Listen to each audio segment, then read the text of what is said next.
19절과 20절에 보면 하나님께서 이스라엘에게 새 장가 드시겠다라고 표현하고 있어요. 그죠? 내가 내게 장가들어 영원히 살되 의와 공변됨과 은총과 긍휼히 여김으로 내게 장가들며 진실함으로 내게 장가들리니 내가 여호와를 알리라. 그러니까 하나님께서 이스라엘에게 영원히 장가들겠다라고 하는 것이 3번씩이나 반복되고 있죠. 여기서 장가들다라고 하는 히브리어는 사실은 이미 지금 이렇게 결혼이 파탄난 여자를 다시 데려올 때 쓰는 용어가 아니에요. 순결한 처녀하고 결혼할 때 장가들다라는 표현을 씁니다. 그런데 지금 이스라엘 백성들은 이미 음란에 빠져 있었던 그런 사람들을 회복시켜 놓으시고 그들에게 의도적으로 장가드리겠다, 새로운 처녀처럼 여겨주시겠다라고 하는 은혜를 보여주시는 겁니다. 이스라엘의 결혼 관계는 그래서 일시적인 회복이나 단순한 것이 아니라 좀 온전한 회복, 그죠? 온전한 용서, 온전한 하나님과의 영원한 결혼 관계를 유지하게 하실 거다라고 하는 선언이 있는 거죠. 하나님께서는 의와 공변됨과 긍휼과 은총과 긍휼이 여김으로 장가들겠다라는 거예요. 자, 이것은 이스라엘의 결혼 제도를 이해하면 좀 더 그 내용이 와닿는데요. 이스라엘 사람들은 결혼을 할 때 결혼하기 전에 일단 정혼이라는 게 정혼을 할 때 어떻게 하냐면 신부의 값을 치릅니다. 그러니까 다시 말하면 신부 지참금을 신랑이 줘요. 그러니까 신부의 아버지한테. 근데 그 신부의 아버지한테 주는 게 예를 들어 가령 우리 돈으로 한 1,000만 원 준다고 합시다. 그러면 그 1,000만 원을 주는 것은 어떤 거냐면 그 딸의 어떤 노동력에 대한 상실에 대한 보상 차원이 있어요. 그래서 이제 1,000만 원을 주면 그로부터 정혼이 돼요. 정혼. 결혼이 됐어요. 그렇지만 그 딸은 1년 후에 내가 데려올 수 있어요. 그러니까 지금 하나님께서는 지금 어떤 거냐면 내가 이스라엘 백성들 너희들에게 장가를 드는데 내가 지금 1년 전에 미리 결혼 지참금으로 의와 공변됨과 긍휼히 여김과 이것들을 진실함을 너희에게 주겠다라는 거예요. 그러니까 이게 결혼 지참금과 같은 거예요. 지금 그러니까 이스라엘 백성들과 아직 지금 미래에 있을 그날에 있을 결혼에 위하여서 미리 지금 정혼하고 그들에게 결혼 지참금으로서 공의와 정의와 은총과 긍휼히 여김과 진실함으로 그들에게 결혼 지참금을 주고 그들을 나중에 데려오겠다라고 하는 그런 말씀인 것이죠. 그러니까 이러한 결혼의 어떤 6가지 특징들이 영원한 결혼, 그리고 거기에 뭐 있어요? 영원히 살되 의와 공변됨과 은총과 긍휼히 여김과 진실함으로 이렇게 그들에게 미리 이러한 결혼 지참금을 주고 그들을 데려와서 함께 살 때 또한 그와 같은 결혼이 온전하게 이루어지게 될 것을 보여주고 있는 것이죠. 그래서 그들이 이렇게 하나님과 결혼 관계 속에서 이제 하나님의 어떠하심을 알게 되면 그들이 여호와를 알게 될 것이다 라고 했죠. 그러니까 하나님의 주권과 하나님의 보호와 하나님의 사랑 속에서 그들이 하나님의 아내로서 하나님의 어떤 분이신지를 경험하게 되는, 그래서 하나님을 알게 된다라는 거예요. 그래서 하나님을 신뢰하게 된다. 그래서 여기서 하나님을 아는 지식은 단순한 지식이 아닙니다. 여기서 히브리어 야다라고 하는 알다라는 말은 사실은 성관계를 의미하는 완곡한 어법이에요. 완곡어법이에요. 그러니까 이 어떤 거냐면 결혼이 이제 완전히 성사가 되어서 부부관계를 나누면서 온전하게 아는 그런 지식을 얘기하고 있는 것이죠. 그래서 하나님을 안다라고 하는 것은 가장 친밀하게 하나님을 알고 하나님과의 사랑의 관계를 나누는, 서로 헌신하는 그런 관계인 거죠. 그러니까 하나님을 아는 사람은 하나님과의 바른 관계를 맺는 사람이에요. 하나님을 안다라고 하는 것은 지식적인 안음이 아니라 그를 사랑하는 것을 의미합니다. 하나님을 사랑하는, 인격적으로 사랑하는 거예요. 그래서 하나님을 아는 사람은 하나님을 기뻐하시는 일에 최선을 다하는 사람이에요. 자신의 존재와 능력과 은사 모든 것들이 하나님께 온전히 드려지기를 소망하는 사람이에요. 그래서 하나님을 아는 사람은 하나님을 사랑할 뿐만 아니라 이 세상의 것을 구하는 것이 아니라 하늘에 있는 것을 구하는 그런 사람입니다. 그래서 하나님을 아는 사람은 더 이상 정욕을 따라 살지 않고 세상을 따라 살지 않는 것이죠. 그 마음은 하나님으로 가득 채워지기를 열망하는 겁니다. 그의 모든 삶은 하나님을 아는 지식, 하나님과의 관계의 기초에서 모든 것들을 통제하는 거예요. 그러니까 하나님을 안다라고 하는 것은 그냥 지식적으로 아는 것이 아니라 자신의 전 존재, 자신의 전 인격, 자신의 전 삶 자체가 하나님과의 사랑의 관계에 비교해서 어떻게 행동할 것인지를 결정하는, 하나님을 아는 지식에서 하나님을 사랑하는 것에서 자신의 삶을 통제하는 그러한 정도의 삶을 얘기하고 있는 거예요. 그래서 하나님을 바르게 알고 바르게 기뻐하고 하나님께서 원하시는 것을 행하는 것이죠.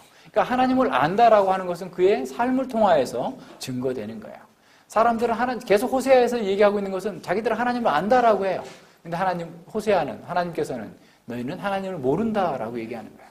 왜냐하면 하나님을 사랑하지 않았고 하나님과의 관계를 통하여서 세상을 해석하지 않고 자신의 삶을 해석하지 않고 자신의 삶을 통제하지 않았기 때문에 그런 거예요.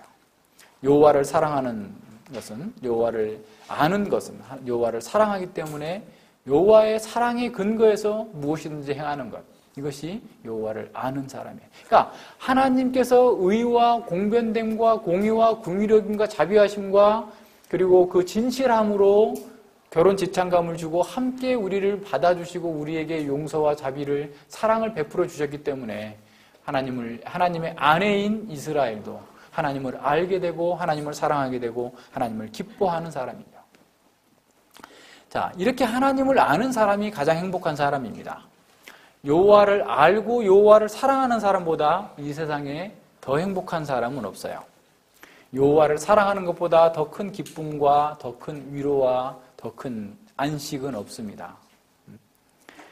하나님께서 우리를 이렇게 행복하게 만들어주시기 위하여서 의와 공변됨과 은총과 긍휼함과 진실함으로 우리에게 장가드셨다라는 사실을 알아야 돼요. 그러니까 이것을 모르면 우리의 신앙은 그냥 하나의 관념에 불과한 거예요. 우리의 신앙은 삶과 전혀 분리되어 버린 거예요. 다시 예배당 안에 하나님을 유폐시켜 놓고 밖에서는 자기 마음대로 사는 것이 돼요. 가정에서는 아무리 충실할지 몰라도 밖에 나가서 온갖 외간 남자를 만나고 다니는 사람을 우리는 신실한 아내라고 말할 수 없는 것처럼, 여기 예배당에서는 하나님을 섬기고 예배하는 진실한 사람처럼 보이지만 막상 실제 삶 가운데에서는 자기가 원하는 대로 세상의 방식을 따라서 살고 있다면 우리는 또다시 영적인 간음에 빠질 수밖에 없는 것이죠. 자, 세 번째는 하나님께서 이제 서로 사랑의 노래를 화답하는 그런 장면이 나옵니다. 하나님께서 가장 사랑하시는 아내에게 무엇인들 아끼겠습니까? 하나님께서 가장 좋아하는 좋은 것으로 그에게 주실 것이죠. 이스라엘이 여호와를 알고 여호와를 사랑하는 결과로서 모든 필요한 것들을, 풍성한 열매를 주실 것이다 라고 말씀합니다. 21절과 22절입니다. 여호와께서 가라사대 그 날에는, 세 번째 그 날이죠. 내가 응하리라, 내가 응답하리라. 나는 하늘에서 응답하고 하늘은 땅에서 응답하고 땅은 곡식과 포도주와 기름에 응하고 또 이것들은 이스라엘에게 응하리라 라고 말씀합니다. 이스라엘은 음란으로 인해서 오히려 파괴와 심판의 장소였는데 그곳이 축복의 장소가 될 거라는 거예요. 자연 세계가 하나님의 백성들이 음란으로 말미암아서 타락하고 아무것도 살 수 없는 소금밭과 같은 그런 황무지가 되었었는데, 이제 가시떨기가 있었는데 이제 그곳에서 완전한 회복이 이루어질 거라는 거예요. 하나님께서 하늘에서 비가 내리고 비는 또 그냥 돌아가지 않고 모든 만물을 생동하게 하고 열매를 맺게 하고, 그 열매는 그 이스라엘 백성들의, 하나님의 백성들의 그런 모든 것들 피로를 채우고 만족하게 하고 그 온전한 기쁨을 누릴 수 있도록 만들어 주시겠다라고 하는 겁니다. 세상의 번영, 세상의 축복 또한 바알에게 속한 것이 아니라 하나님께 속한 겁니다. 이 세상을 창조하시고 다스리는 하나님께 속한 거예요. 이스라엘이 바알을 찾았을 때 이스라엘은 심판의 장소였지만 다시 하나님께로 돌아와서 하나님과 회복되어졌을 때 정말 하나님께서 심으신 바로 그 이스라엘이 축복의 장소가 되고 풍요의 장소가 되고 번영의 장소가 되어서 곡식과 포도주와 기름이 넘치는 축복의 땅으로 변화될 것입니다. 사람들이 자신의 번영과 자신의 축복을 위해서, 자신의 행복을 위해서 수많은 우상들을 가져다 섬기고 있어요. 그러나 그것은 자기 자신을 번영하게 만드는 것이 아니라 오히려 자기 자신을 파괴하는 겁니다.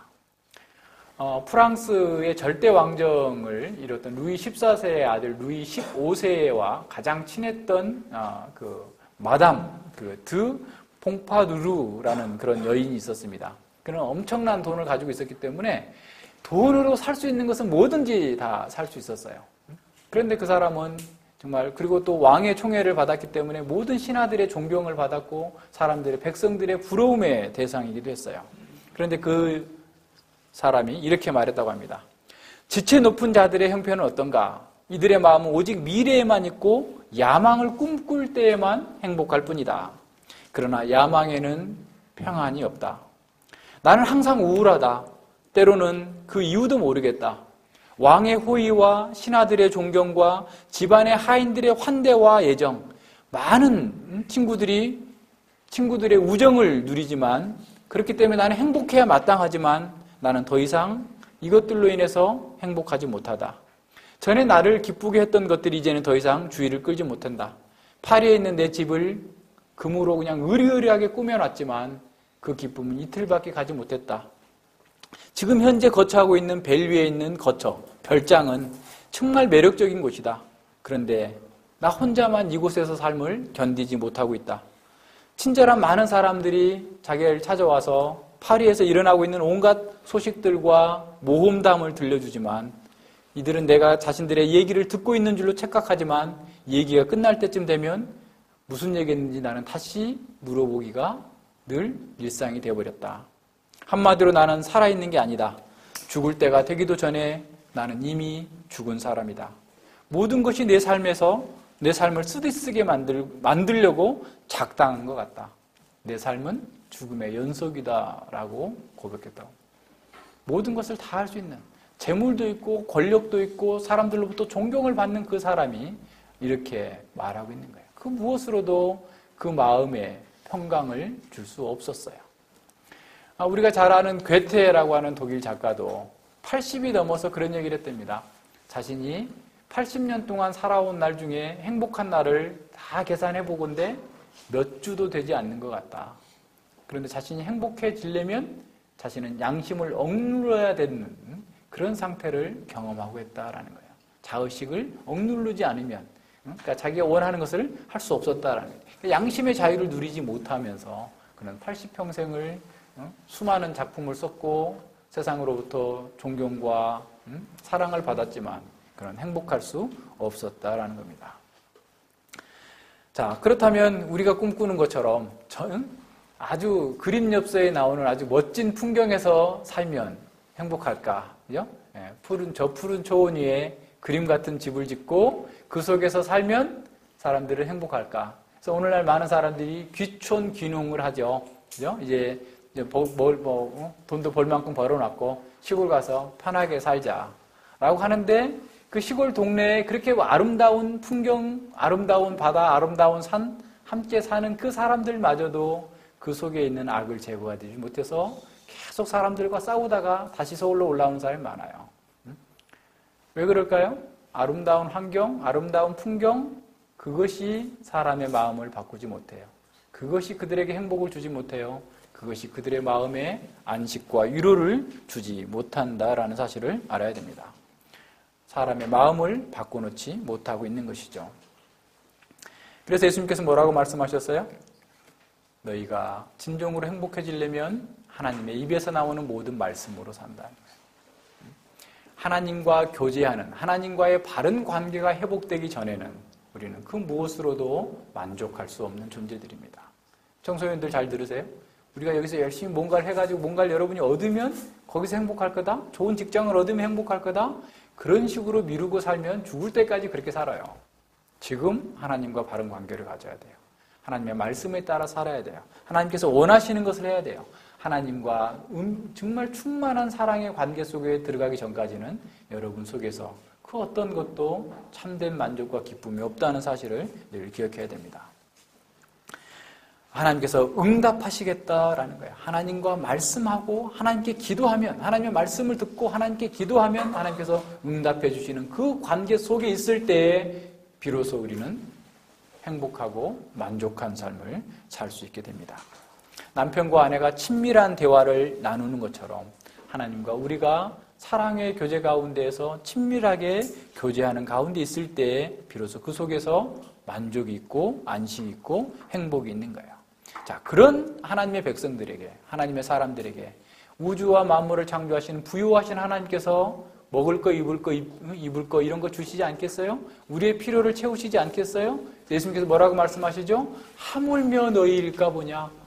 이방인들에게도 일반 은혜만 받고 있는 그 사람들에게도 하나님께서 쌓을 곳이 없도록 많이 부어줬다고 한다면 하나님의 백성들이 하나님의 나라와 하나님의 의를 구하는 그 백성들에게 주시지 않겠느냐라는 거예요. 그러니까 우리가 걱정할 것은 세상에서의 부요와 번영, 내가 먹고 살기 어떻게 먹고 살까 이게 걱정이 아니라 우리는 내가 하나님과의 바른 관계에 있는가를 가장 우선순위에 둬야 돼요.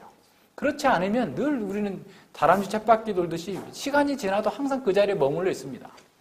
하나님께서 원하시는 것을 하려고 하면 하나님께서 채워주셔요. 하나님의 약속이에요. 하나님께서 우리에게 필요한 영적이고 육신적인 모든 필요를 채워주시겠다라고 약속하신 거예요. 그래서 우리가 하나님을 아는 백성이라고 한다면, 하나님을 사랑하는 사람이라고 한다면 세상의 것보다 하나님을 더 갈망하는 거예요. 하나님을 더 기뻐하는 거예요. 하나님을 더 원하는 거예요. 하나님을 더 소유하기를 기뻐하는 거예요. 이것이 우리의 갈망이 돼야 돼요. 그럴 때 우리 속에서 진정한 기쁨이 있어요.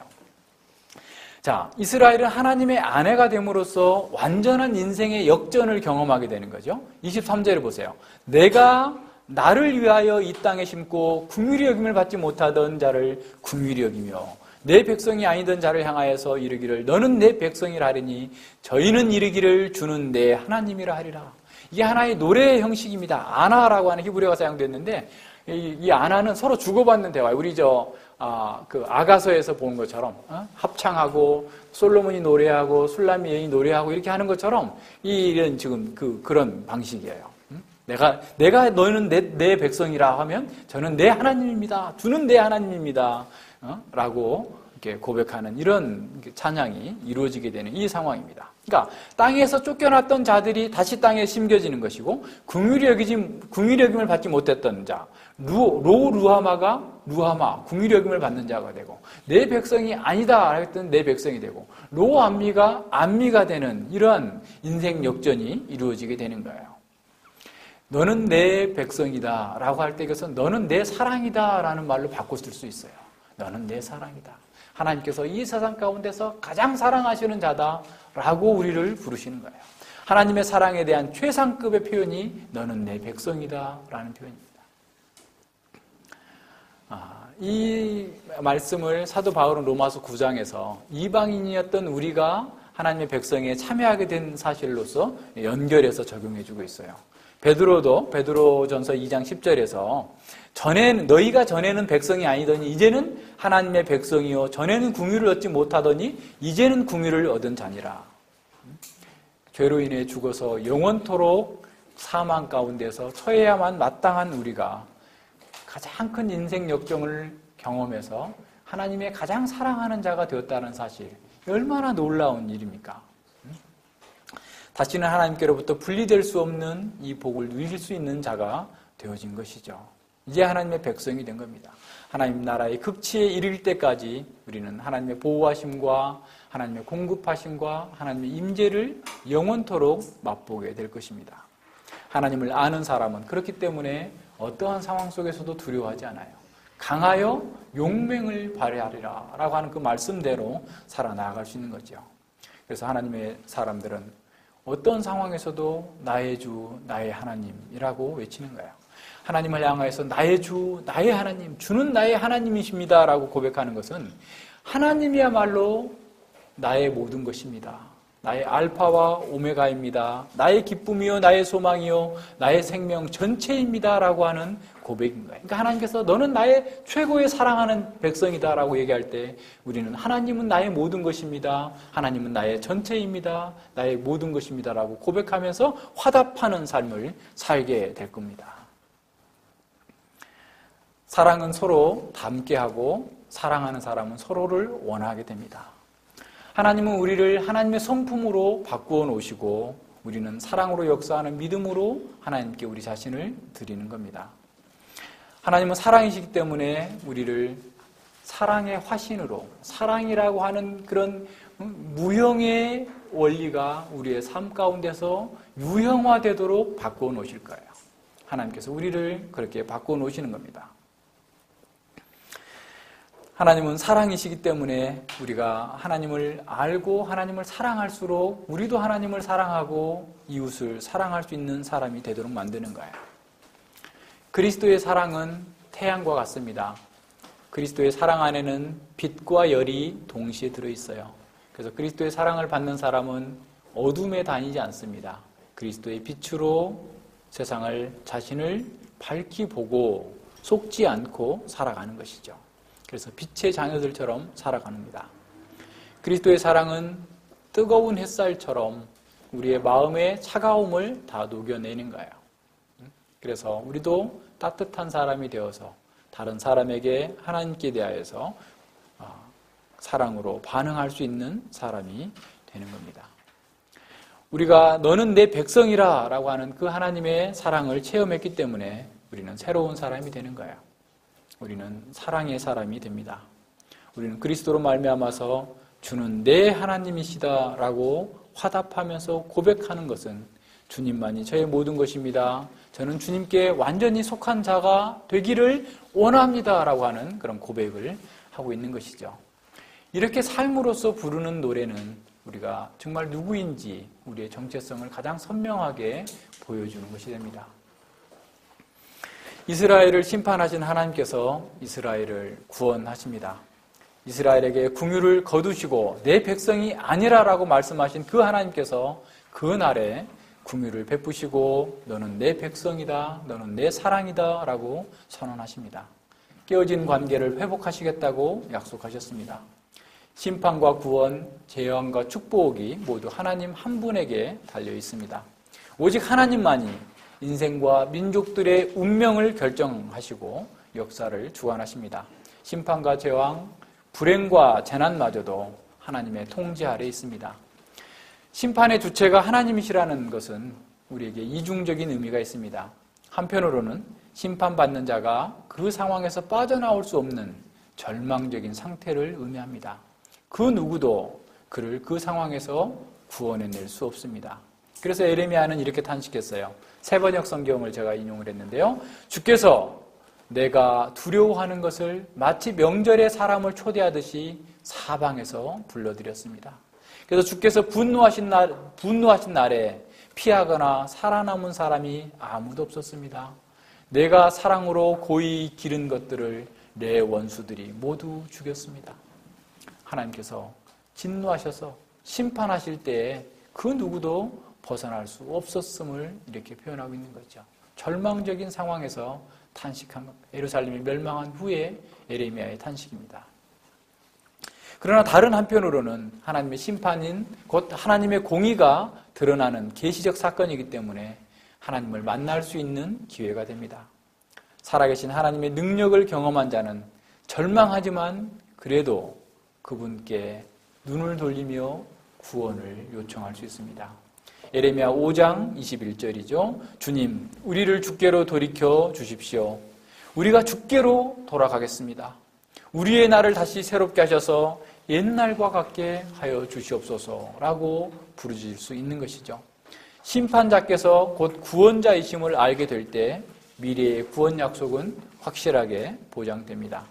이미 선포한 심판이 그대로 이루어졌다고 한다면 미래의 그날에 있을 구원의 약속도 반드시 성취될 것을 확증하는 것이죠.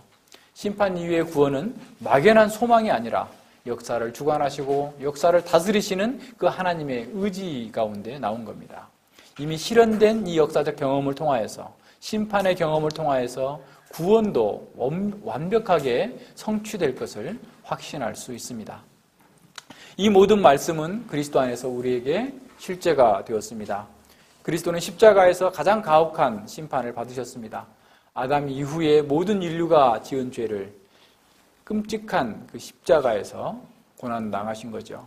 하나님의 아들이 나의 하나님 나의 하나님 어찌하여 나를 버리시나이까 라고 부르짖었 절망하셨어요. 철저하게 죽음을 당하셔야만 했어요.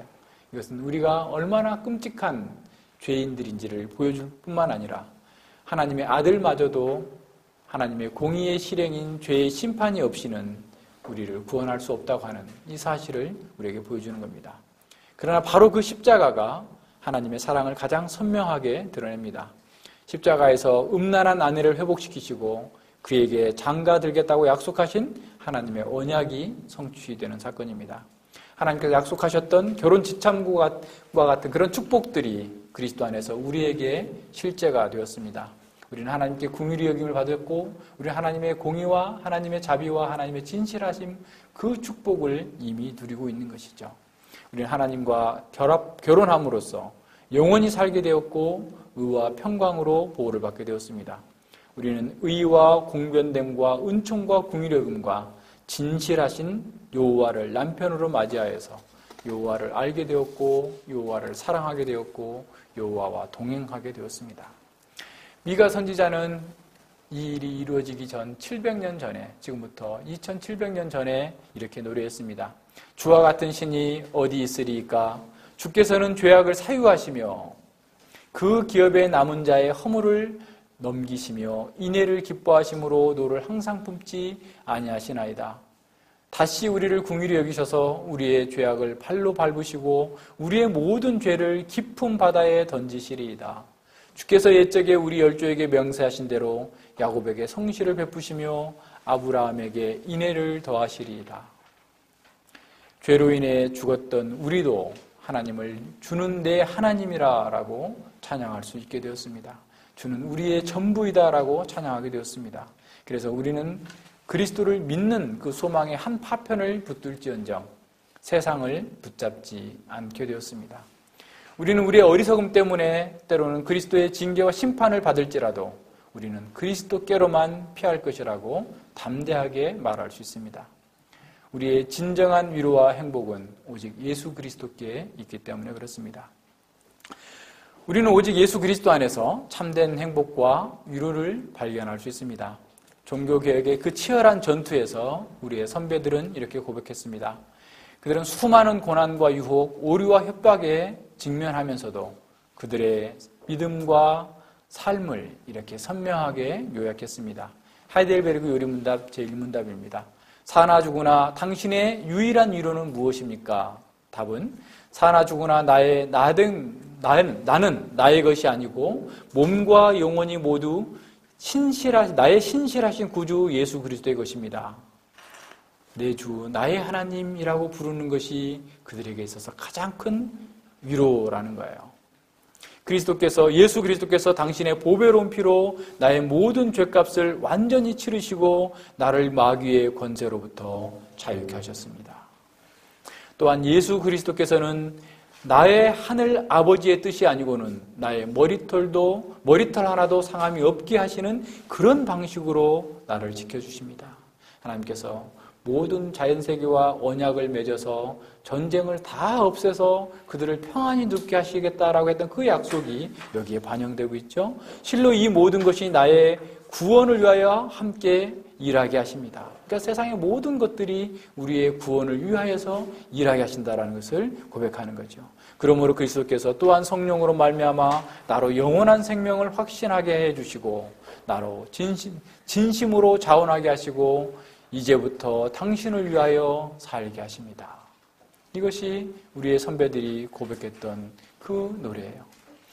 이 고백은 수많은 유혹이 범람하는 이 시대를 살아가는 우리의 노래가 되어야 됩니다.